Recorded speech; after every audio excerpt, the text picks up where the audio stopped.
أهلا بكم في قناة فسر لي، أقوى قناة تفسير أحلام لأقوى المفسرين. تابعونا دائما لكل جديد في تفسير الأحلام، ولا تنسوا اللايك والاشتراك في القناة وتفعيل الجرس لكل جديد. تفسير حلم الإحساس بالموت. تفسير حلم الإحساس بالموت للعزباء. الإحساس بالموت أثناء الوقوف على قمة مرتفعة تعتبر من الرؤى الغير محمودة في منام العزباء، فهي تدل على التراجع في حياة الرائية عن الخطوات المتقدمة أو المستقرة في حياة الرائية، فهو يشير إلى ترك الرائية المكانة العلمية التي ترقت إليها وقد تفقد وظيفتها، فهو دلالة على عدم استقرار الوضع المعيشي في الفترة المقبلة من حياتها. الشعور بالخوف من الموت أثناء قيادة سيارة لا يشترط أن يدل هذا على موت الرائية حتى وإن ماتت في المنام بسبب حادث، فهو يشير إلى أزمة سوف تتعرض لها في الفترة المقبلة أو وقوع كارثة أخلاقية لأحد المقربين منها، مما يدل على أهمية الحذر والتأني في الفترة المقبلة. الإحساس بالموت داخل بئر عميق يدل هذا على وجود الكثير من أصدقاء السوء المحيطين بالرائية في حياتها وموجودين بالقرب منها، مما يشير إلى أهمية الحذر من الأشخاص المتواجدون في الدائرة الاجتماعية الخاصة بها. الفزع عند الإحساس بالموت يعتبر من الرؤى غير المحمودة في حياة الرائية التي ما زالت تدرس في الجامعة أو المدرسة، مما يدل على تعرضها للفشل الدراسي في حياتها التعليمية، مما يشير إلى تدني الحالة المادية للرائية في الفترة المقبلة من حياتها، فيجب أن تتماسك وأن تعمل على مراجعة حساباتها حتى تتمكن من تخطي هذه الفترة.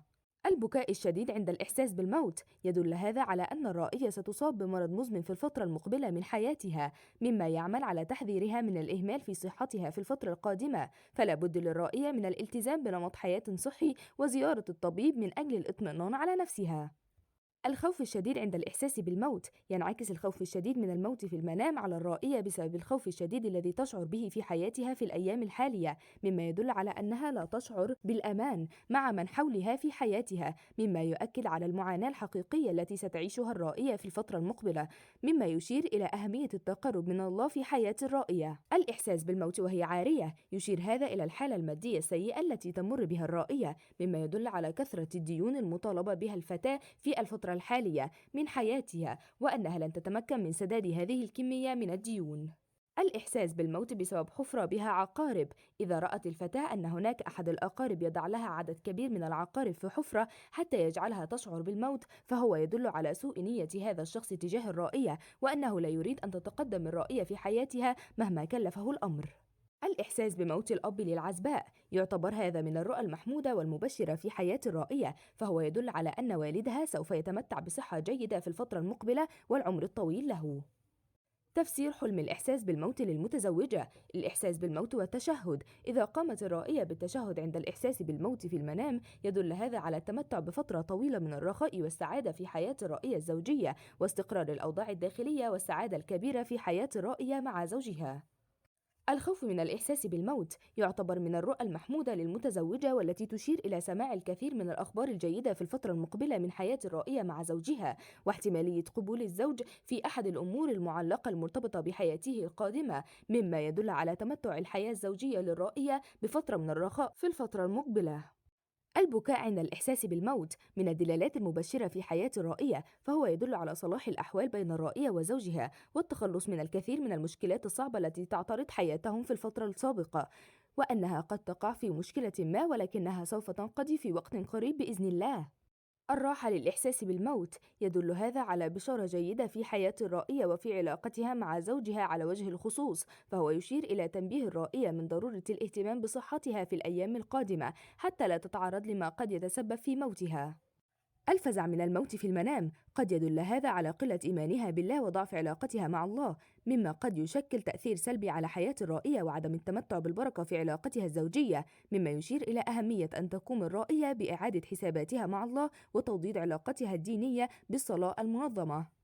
تفسير حلم الإحساس بالموت للحامل. الإحساس بالموت ونطق الشهادتين في المنام من الرؤى المحمودة للحامل، مما يدل على تيسير ولادة الرائية وأنها ستتمتع بصحة جيدة وحالة مستقرة بعد الولادة، مما يدل على استقرار الوضع الصحي الخاص بالجنين، فهذا يدعو إلى التفاؤل والشعور بالإطمئنان للرائية. الفزع الشديد من الموت في المنام يعتبر انعكاس للمشاعر الحالية التي تمر بها الرائية بسبب التوتر والقلق الذي تمر به بشأن حملها وخوفها على الجنين أو المشكلات الصحية التي قد قد تواجهها عند الولادة هي وطفلها. الراحة عند الإحساس بالموت، يشير هذا الحلم إلى انتهاء كل الأزمات المالية التي تعيشها الحامل في هذه الفترة من حياتها بمجرد أن تضع طفلها، بالإضافة إلى أنها ستتخلص من كل المشكلات الاجتماعية التي عانت منها في فترات حملها السابقة. تفسير حلم الإحساس بالموت للمطلقة: الصراخ عند الإحساس بالموت يعتبر من الرؤى المتعلقة بالحالة النفسية الحالية للرائية، مما يدل على كثرة المشكلات التي تواجهها في الحياة اليومية والإحباط الذي سيسيطر عليها بسبب فشل تجربتها مع زوجها السابق.